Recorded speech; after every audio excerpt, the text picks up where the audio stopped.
Hello दोस्तों, मैं रोहित कुमार, आपका मैथ्स मेंटर, आपका भाई, आपका दोस्त। स्वागत करता हूं आपके अपने यूट्यूब चैनल अड्डा मैथमेटिक में। तो आज का हमारा टॉपिक है क्वाड्रेटिक इक्वेशन। क्वाड्रेटिक इक्वेशन एक छोटा बड़ी मज़ेदार टॉपिक है, तो डरने वाली कोई बात नहीं है। बड़े आराम के साथ हम लोग इस टॉपिक को पढ़ेंगे। सबसे पहले जान लेते हैं क्वाड्रेटिक इक्वेशन को पढ़ना क्या है। तो क्वाड्रेटिक इक्वेशन क्या होता है, क्वाड्रेटिक इक्वेशन को कैसे सॉल्व करते हैं, और क्वाड्रेटिक इक्वेशन का नेचर ऑफ रूट्स कैसे होते हैं। तो सबसे पहले हम लोग देखते हैं क्वाड्रेटिक इक्वेशन होता क्या है। क्वाड्रेटिक इक्वेशन क्या होता है, एक पॉलिनोमियल होता है जिसका डिग्री क्या होता है, 2 होता है। तो ये समझ में आया, क्वाड्रेटिक इक्वेशन एक पॉलिनोमियल होता है जिसका डिग्री 2 होता है। इसका स्टैंडर्ड फॉर्म क्या होता है, a x square plus b x plus c is equal to 0। यहाँ एक कंडीशन क्या है, a does not is equal to 0। A का वैल्यू कभी 0 नहीं होना चाहिए, वरना ये क्वाड्रेटिक इक्वेशन होगा ही नहीं। एक एग्जाम्पल से समझते हैं। जैसा मैंने यहां लिखा 0x square plus 5x plus 6 is equal to 0। मैंने इक्वेशन लिखा ये। यहां क्या 0 है। अब 0 का किसी नंबर से मल्टीप्लाई करेंगे तो क्या आएगा, 0 ही आएगा। तो ये क्वाड्रेटिक इक्वेशन रहा कहां, ये तो लीनियर इक्वेशन हो जाएगा ना। तो इसीलिए क्या सफिशिएंट एंड नेसेसरी कंडीशन है, क्वाड्रेटिक इक्वेशन में कभी ए का वैल्यू 0 नहीं होना चाहिए। अब क्वाड्रेटिक इक्वेशन में कितने पार्ट्स होते हैं। क्वाड्रेटिक इक्वेशन में 3 पार्ट्स होते हैं। जनरली क्वाड्रेटिक इक्वेशन में 3 पार्ट्स होते हैं। पहला ए एक्स स्क्वायर, दूसरा b x plus c is equal to 0। इसमें क्या है, ए क्या एक्स स्क्वायर का कॉफिशिएंट है, बी क्या एक्स का कॉफिशिएंट है, और सी एक कांस्टेंट टर्म है। तो हमको ये जानने क्वाड्रेटिक इक्वेशन क्या है, एक पॉलिनोमियल होता है जिसका डिग्री क्या होता है, 2 होता है। और इसमें कितने पार्ट्स होते हैं, 3 पार्ट्स होते हैं। एक एक्स स्क्वायर का टर्म्स होता है, एक एक्स का टर्म होता है, और एक कांस्टेंट टर्म होता है। तो ये तो समझ में आया। अब आप बोलेंगे सर हम क्वाड्रेटिक इक्वेशन पढ़ रहे हैं, इसका रियल लाइफ में यूज क्या है। बिल्कुल है, आइए हम लोग देखते हैं इसका रियल लाइफ में यूज क्या है। सबसे पहले क्या होता है, एरिया प्रॉब्लम्स। लाइक अगर कोई स्क्वायर हो, कोई ये स्क्वायर रेक्टेंगल हो, तो उसको हम लोग एरिया कैसे फाइंड करते हैं, या कोई भी लेंथ या ब्रेथ कैसे फाइंड करते हैं। दूसरा स्पीड एंड डिस्टेंस में क्या होता है, इसका हम क्वाड्रेटिक इक्वेशन का यूज होता है। थर्ड क्या है, एज प्रॉब्लम में हम लोग क्वाड्रेटिक इक्वेशन को हम लोग को यहाँ नीड होता है। एंड बिजनेस एंड प्रोडक्शन में हम लोग क्वाड्रेटिक इक्वेशन का यूज करते हैं बड़े। अब देखिए एक एग्जाम्पल एक हम समझते हैं जी इसका यूज कैसे होता है। मान लीजिए क्या एक रेक्टेंगल है, रेक्टेंगल इसका एरिया दिया हुआ 300 मीटर, और इसमें ब्रेथ हमको क्या हुआ है, नहीं दिया हुआ। ब्रेथ को मान लेते हैं एक्स, और ये कंडीशन बोला गया है जो इसका लेंथ होगा उसके ब्रेथ के डबल से ज्यादा होगा। तो हमको कैसे क्वाड्रेटिक इक्वेशन यूज करके इसके हम रूट्स को फाइंड आउट करेंगे। तो सबसे पहले हमने क्या किया, एक मैथमेटिकली रिप्रेजेंट डायग्राम बनाया जिसमें हमको ये दिख रहा है जी क्या ये इसका ब्रेथ है, ये क्या इसका लेंथ है, और एरिया 300 मीटर दिया है। तो अब उसके बाद हम सेकेंड स्टेज में क्या जाएंगे, मैथमेटिकली फॉर्मुलेट करेंगे। सेकेंड स्टेज में हमारा क्या होता है, मैथमेटिकली फॉर्मुलेट करने का काम होता है। तो हम जनरली बेसिक पढ़ते आ रहे जूनियर क्लास से, जो क्या होता है एरिया का फॉर्मूला क्या होता है, लेंथ इंटू ब्रेथ। ठीक है, तो लेंथ मेरे पास क्या था 2x प्लस 1 यहां मैंने रखा, ब्रेथ क्या था x, दोनों को मल्टीप्लाई करके इक्वल कर दिया। अब जब इसको थर्ड स्टेप में मेरा क्या होगा, मैथमेटिकली कैलकुलेट का प्रोसेस होगा। तो इसमें जब हम इसको मल्टीप्लाई करेंगे, 2x को किससे मल्टीप्लाई करेंगे तो 2x स्क्वायर आ जाएगा, प्लस 1 को x से करेंगे तो x आ जाएगा, इज इक्वल टू 300। अब इस 300 को हम इधर लेके आएंगे तो मेरे पास एक क्वाड्रेटिक इक्वेशन का फॉर्मेशन हो जाएगा। तो ऐसे हम लोग रियल लाइफ में क्वाड्रेटिक इक्वेशन का यूज करते हैं। ठीक है, अब देखिए रूट्स क्या होता है। क्वाड्रेटिक इक्वेशन का आपको रूट्स जानना। मान लीजिए आप एक कांस्टेंट वैल्यू लिए, उस कांस्टेंट वैल्यू को उस क्वाड्रेटिक इक्वेशन में पुट करते हैं। अगर क्वाड्रेटिक इक्वेशन का वैल्यू 0 आ जाता है तो क्या होता है, वो जो कांस्टेंट नंबर मैंने पुट किया था वो क्या होगा, उस क्वाड्रेटिक इक्वेशन का क्या होगा, रूट्स हो जाएगा। समझ में आया यहां तक। और एक हमको सबसे ध्यान देने वाली बात क्या है, क्वाड्रेटिक इक्वेशन का डिग्री 2 होता है। ये क्या बताता है, जो क्वाड्रेटिक इक्वेशन का मैक्सिमम नंबर ऑफ रूट्स कितना पॉसिबल है, 2 पॉसिबल। तो एक गोल्डन रूल क्या होता है मेरे पास, maximum number of roots is equal to 2, तभी क्या होगा, वो क्वाड्रेटिक इक्वेशन होगा। ठीक है, अब एक एग्जांपल लेके समझते हैं।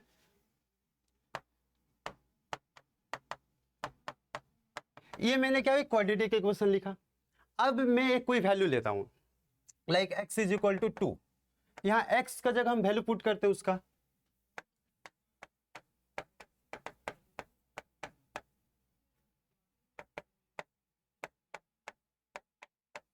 जब मैंने वैल्यू पुट किया तो क्या हो रहा, इसका वैल्यू 0 आ रहा। जीरो आ गया। इसका मतलब x इज इक्वल टू 2 क्या है, इस क्वाड्रेटिक इक्वेशन एक रूट्स होता है, जो हम ये बता रहा है जी इस इक्वेशन को सेटिस्फाई कर रहा। समझ में आया?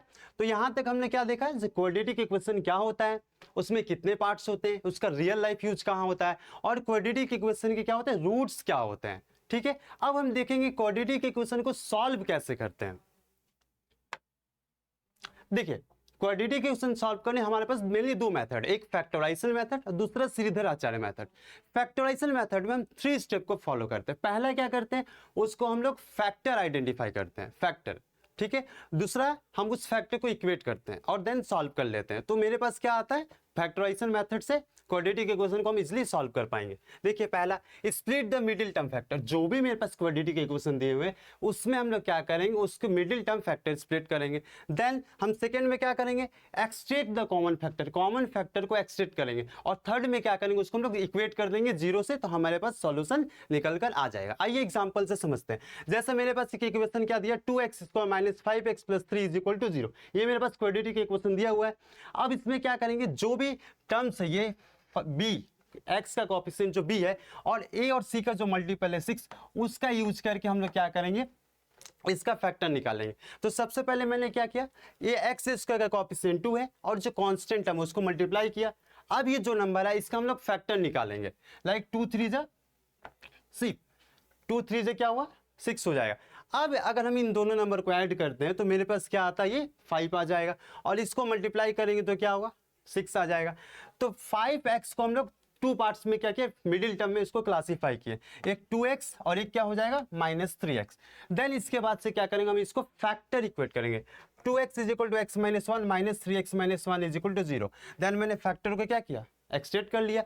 अब इसके बाद हम जब इसको इक्वल कर देंगे, like 2x minus 3 is equal to 0, तो 2x इज इक्वल टू 3, तो x का वैल्यू क्या आ जाएगा 3/2, एक वैल्यू आया। और उसी तरह दूसरे वाले को कर देते हैं, x minus 1 is equal to 0, तो x का वैल्यू क्या आ जाएगा 1 आएगा। तो इस तरह से हम लोग क्या कर सकते हैं, उसको फैक्टर निकाल सकते हैं और क्वाड्रेटिक इक्वेशन को आसानी से सॉल्व कर सकते हैं। अब आप बोलोगे सर क्वाड्रेटिक इक्वेशन को क्या हम एक ही मेथड से सॉल्व कर सकते हैं? जी नहीं, इसको सॉल्व करने के लिए एक श्रीधर आचार्य मेथड होता है, उसका हम लोग कब यूज करते हैं, उसका यूज हम लोग करते हैं जब क्वाड्रेटिक इक्वेशन का हम लोग फैक्टर नहीं निकाल पाते, मतलब फैक्टर एक्सट्रैक्ट नहीं होता है, तब जाकर हम लोग क्या करते हैं, श्रीधर आचार्य मेथड का फॉर्मूला यूज करते हैं। तो आइए उसको देखते हैं कैसे यूज किया जाता है। उसके सॉल्व करने के लिए हमारे पास एक फॉर्मूला होता है, वो फॉर्मूला क्या है, x is equal to minus b plus minus under root b square minus 4ac is equal to 2a। इस फॉर्मूला का यूज करेंगे। अब इस फॉर्मूला में ए बी सी क्या है, लाइक मैं एक क्वाड्रेटिक इक्वेशन लिखता हूं, ax square plus b x plus c is equal to 0। ठीक है, तो a क्या है, एक्स स्क्वायर का कोएफिशिएंट है, b क्या है, x का कोएफिशिएंट है, और c क्या है, मेरे पास कांस्टेंट टर्म है, कांस्टेंट टर्म है। समझ में आया? तो उसी एबीसी का यूज करना हमको इस फॉर्मूले में। यहां एक और ध्यान देने वाली बात क्या है, ये जो बी स्क्वायर माइनस 4ac है, इसको हम लोग क्या बोलते हैं, डिस्क्रीमेंट बोलते हैं।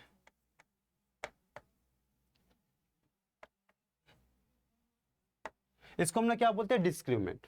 ठीक है, तो इस फॉर्मूला का यूज करके हम लोग क्या निकालते हैं, क्वाड्रेटिक इक्वेशन का रूट्स निकाल सकते हैं इस मेथड से भी। पहले वाले हमने क्या पढ़ा, फैक्टराइजेशन, दूसरा क्या पढ़ा हमने, श्रीधर आचार्य मेथड से। फैक्टराइजेशन का कब यूज करेंगे, जब उस क्वाड्रेटिक इक्वेशन का फैक्टर पॉसिबल हो। सेकंड में क्या करते हैं, अगर उस क्वाड्रेटिक इक्वेशन का फैक्टर पॉसिबल नहीं है तो हम लोग किससे यूज करेंगे, श्रीधर आचार्य मेथड। समझ में आया यहां तक? अब हम दोनों फॉर्मूला को एक एक एग्जांपल से इजीली समझते हैं। सबसे पहले अभी हम लोग ने दो मेथड पढ़ा, एक फैक्टराइजेशन मेथड और दूसरा क्या पढ़ा, श्रीधर आचार्य मेथड। फैक्टराइजेशन मेथड से ये क्वेश्चन को सॉल्व करेंगे और एक दूसरे वाले हम लोग श्रीधर आचार्य से। एक बात ध्यान देने वाली बात क्या है, श्रीधर आचार्य मेथड से हम किसी भी क्वाड्रेटिक इक्वेशन को आसानी से सॉल्व कर सकते हैं, बट फैक्टराइजेशन मेथड से उसी को सॉल्व कर सकते हैं जिससे उसका फैक्टर पॉसिबल हो, वरना हम उसको श्रीधर आचार्य मेथड से आसानी से सॉल्व कर सकते हैं। अब जैसे मेरे पास इक्वेशन दिया हुआ है 2x square minus 5x plus 3, तो मैंने क्या बोला अभी, सबसे पहले हमको क्या ध्यान देना है, ऐसा दो नंबर पिक करना है जिसका मल्टीप्लाई करने से क्या हो, इन दोनों का मल्टीपल हो, और ऐड करने से क्या आना जाना चाहिए, -5 आना चाहिए। समझ में आया? तो सबसे पहले हम क्या करते हैं, इन दोनों को मल्टीप्लाई करते हैं, तो कितना होगा 2 × 3,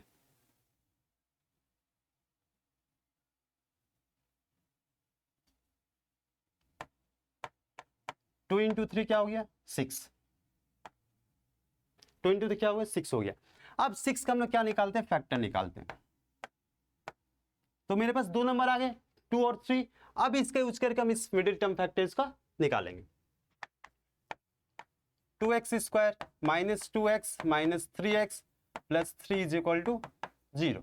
ये मेरे पास क्या हुआ, इसका मिडिल टर्म फैक्टर अब निकाल दे। अब इसको क्या करेंगे, फैक्टर एक्सट्रेक्ट करेंगे। लाइक ऐसा कॉमन लेते हैं, तो कॉमन मैक्सिमम क्या आएगा, 2x यहाँ भी और 2x यहाँ भी। तो इससे हम लोग क्या होता है, मैक्सिमम 2x कॉमन ले सकते हैं। जब कॉमन ले लेंगे तो यहाँ मेरे पास क्या बच जाएगा, सिर्फ x, और यहाँ पूरा पूरी 2x टर्म कैंसिल, ये कॉमन ले लिए तो क्या आएगा 1 कॉमन आएगा, तो 1 बच जाएगा। इसके बाद से क्या करेंगे हम, 3x प्लस 3 में हमको कॉमन क्या दिख रहा है, कॉमन क्या दिख रहा है, सिर्फ 3 कॉमन दिख रहा है, तो हम 3 कॉमन ले लेते हैं। तो x minus 1 is equal to 0। अब एक बात हमको नोटिस क्या करना है, जो यहाँ पर फैक्टर आया x माइनस 1 वो सेम यहाँ आना चाहिए। अगर क्या होता है यहाँ अपोजिट साइन, कुछ ऐसे क्वाड्रेटिक इक्वेशन होते हैं जिसमें एक्सेप्शन केस होता है, उसमें क्या होता है जो यहाँ फैक्टर है इसका अपोजिट आता है, तो उस केस में हम लोग क्या करते हैं, दूसरा उसका मिडिल टर्म फैक्टर खोजते हैं।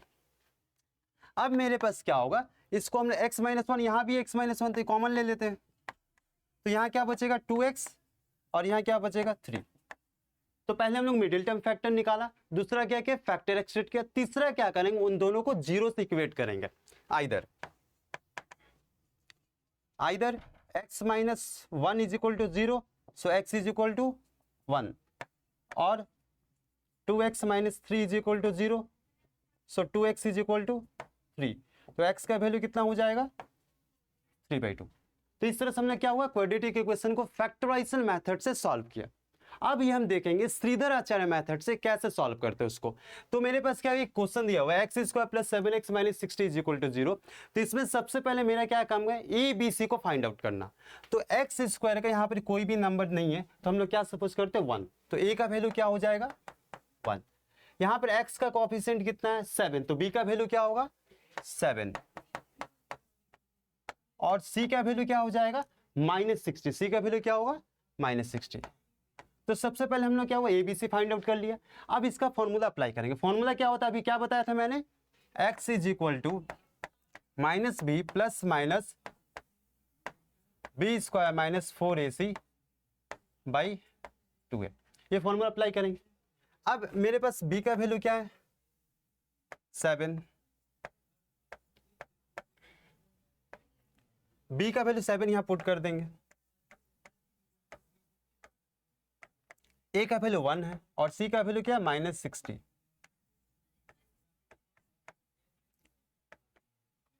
अब इसको हम सॉल्व कर दें, माइनस 7 प्लस माइनस 7 का स्क्वायर 49, और इसको मल्टीप्लाई करेंगे तो कितना होगा 240 बाई 2। समझ में यहां तक।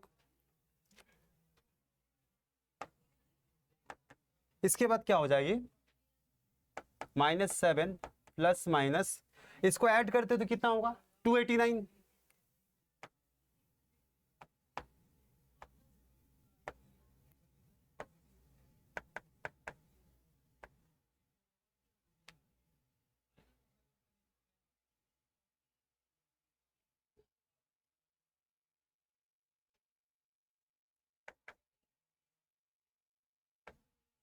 अब 289 का स्क्वायर रूट क्या होता है 17, ये हमको पता होना चाहिए। अब यहां से हमको क्या हो, दो डिफरेंट रूट्स मिलेंगे। तो पहला रूट्स क्या मिलेगा -7 प्लस 17 बाई 2। तो 17 माइनस 7 10, 10/2 5। और एक रूट्स और क्या मिल जाएगा -7 माइनस 17 बाई 2, इसको ऐड कर दिया -24 बाई 2, तो कितना आ जाएगा -12। तो इस तरह से क्या होगा, हम श्रीधर आचार्य मेथड से किसी भी क्वाड्रेटिक इक्वेशन को सॉल्व कर सकते हैं। तो दो मेथड हमने देख लिया। तो अभी तक हमने क्या पढ़ा, क्वाड्रेटिक इक्वेशन क्या होता है, उसमें कितने पार्ट्स होते हैं, उसका रियल लाइफ यूज कहाँ होता है, नेचर ऑफ रूट्स क्या होता है, और उसको सॉल्व कैसे करते हैं। अब हमारे पास से जो रूट्स आ गए उसको हम लोग नेचर कैसे फाइंड आउट करेंगे। उस नेचर को फाइंड आउट करने के लिए हमको डिस्क्रीमेंट का नीड होगा। तो डिस्क्रीमेंट क्या होता है, d is equal to b square minus 4ac। ये अभी पढ़ा हम लोग श्रीधराचार्य मेथड में, ये पहले अभी इस वाले क्लास में अभी यहाँ पढ़ा ना b square minus 4 is equal to 2ac। ये क्या होता है, डिस्क्रीमेंट होता है, तो इसका यूज करना है। अभी हमको पता चल गया डिस्क्रीमेंट। अब यहां से 3 कंडीशन होता है। पहला condition d is greater than 0, दूसरा कंडीशन क्या है d इज इक्वल टू 0, और तीसरा कंडीशन क्या है d इज लेस देन 0। अगर हम डिस्क्रीमेंट निकाल रहे हैं, उसका वैल्यू 0 से बड़ा है, मीन्स पॉजिटिव है, तो उसके रूट्स क्या होंगे, रियल होंगे एंड अनइक्वल होंगे। रूट्स क्या होंगे, रियल एंड अनइक्वल। तो इसके रूट्स क्या होंगे, इसके रूट्स क्या होंगे, रियल एंड अनइक्वल। ये समझ में आए। अगर d का वैल्यू क्या होता है, d का वैल्यू 0 आ जाता है, तो इसके रूट्स क्या होंगे, रियल होंगे और इक्वल होंगे।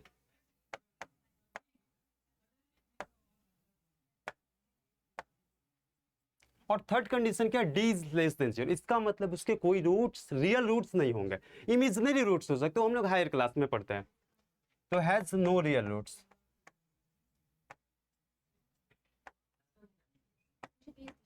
समझ में आया। तो कैसे हम लोग पता लगेंगे, अगर d इज ग्रेटर देन 0 है तो उसके क्या होंगे, रूट्स रियल एंड अनइक्वल होंगे। अगर d इज इक्वल टू 0 है तो रूट्स क्या होंगे, रियल एंड इक्वल। और d इज लेस देन 0 तो हैज नो रियल रूट्स। ये क्या होता है, जो भी हम लोग क्वाड्रेटिक इक्वेशन निकालते हैं उसके 2 रूट्स आते हैं, उस 2 रूट्स का नेचर कैसा होता है, तो हम लोग को डिस्क्रीमेंट वाले रूल से हम लोग पता लगा सकते हैं उसका नेचर कैसा। अब इसको हम ग्राफ से भी समझ सकते हैं। ग्राफ से कैसे समझेंगे, आइए देखते हैं।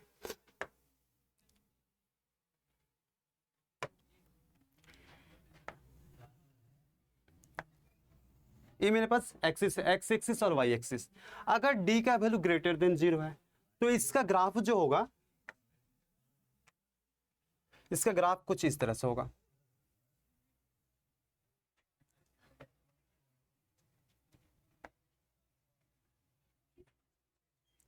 ये जो एक्स एक्सिस है, इस एक्स एक्सिस में क्या है, ये जो पैराबोला है, क्वाड्रेटिक इक्वेशन का जनरली क्या होता है, ग्राफ पैराबोला होता है।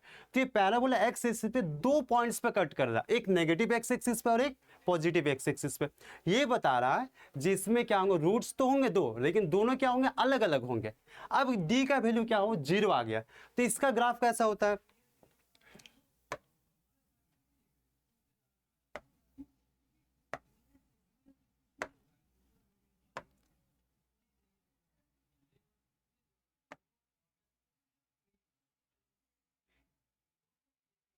इसका जो ग्राफ होता है वो ऑरिजिन से इस तरह से पास करता है। इसका मतलब इसके दोनों रूट्स होंगे, दोनों रूट सेम होंगे, लाइक 2 2 हो सकता है, 1 1 हो सकता है। और इस वाले कंडीशन में क्या होगा, पहले वाले में 2 डिफरेंट रूट, लाइक अगर मैंने लिखा 2 एक -3, तो ये क्या हो सकता है, इसके रूट्स रियल तो है बट अनइक्वल है। इसमें दोनों रूट्स क्या होंगे, सेम होंगे, तो इसका ग्राफ कुछ इस तरह से होता है। थर्ड वाले में अगर कोई जिसका रियल रूट्स नहीं है, उसमें क्या इसका ग्राफ होता है,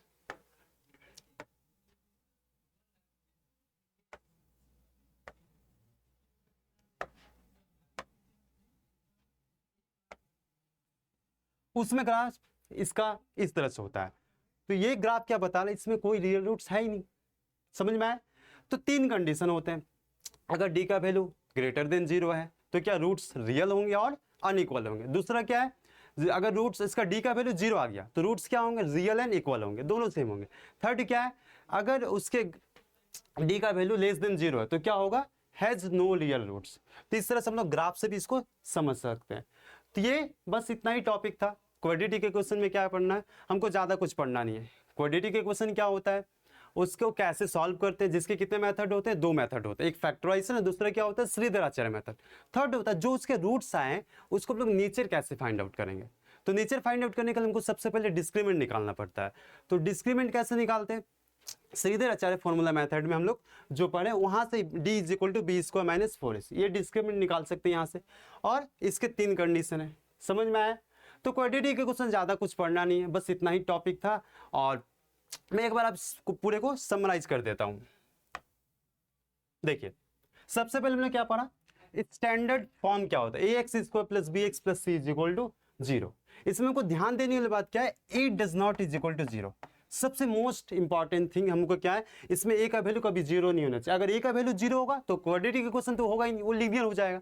तो ये दूसरा क्या है, हम लोग इसको सॉल्व कैसे करते हैं। तो सॉल्व करने के लिए हमको दो मेथड्स होते हैं, एक फैक्टराइजेशन और एक श्रीधर आचार्य, और तीसरा उसके रूट्स का जो होता है वो उसका नेचर कैसा होता है। ठीक है, तो जो भी आज मैंने पढ़ा है, जो हम लोग आज सीखे, उसके बेसिस पे मैंने कुछ प्रैक्टिस क्वेश्चन दिया है। उस प्रैक्टिस क्वेश्चन को आप ट्राई करना, कुछ भी डाउट्स होगा अगले क्लास में हम लोग डिस्कस करेंगे। ठीक है, तो मिलते हैं अगले क्लास में, तब तक के लिए टाटा बाय बाय।